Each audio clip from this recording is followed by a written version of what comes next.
Hi guys, welcome to another video.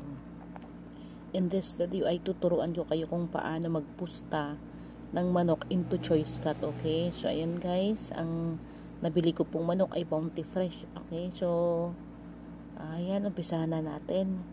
Maghanda na kayo ng chopping board, okay? At ng matalim na kutsilyo, ayan.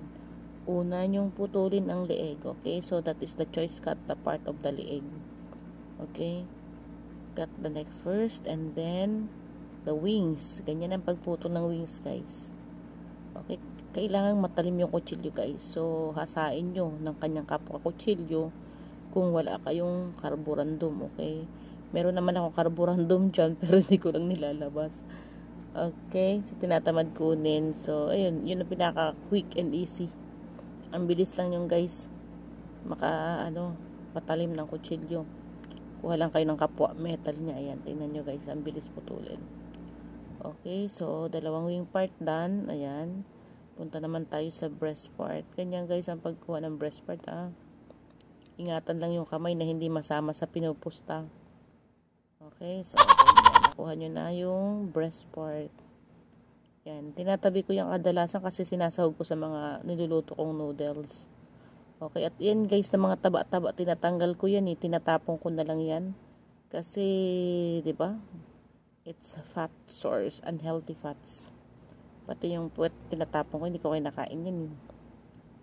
Ayan, so kuhanin na natin guys ang drumstick part, okay? So yan yung drumstick part, di ba?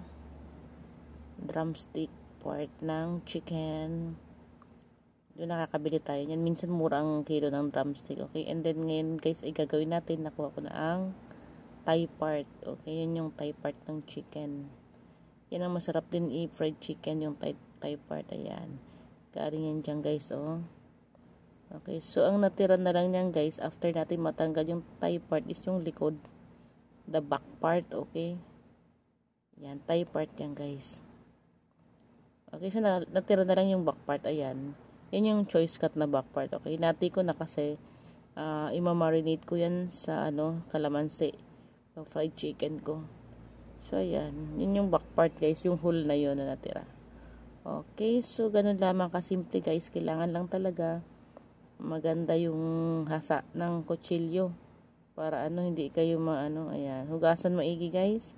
At pagkatapos ay asinan, okay? Tapos kung anong luto, kung i-fried chicken, pwede nyo i-marinate na sa lemon o sa lemon na may asin, okay? Salamat sa panonood guys. Tatanggalin ko dyan yung breast part guys. Bye and thanks for watching.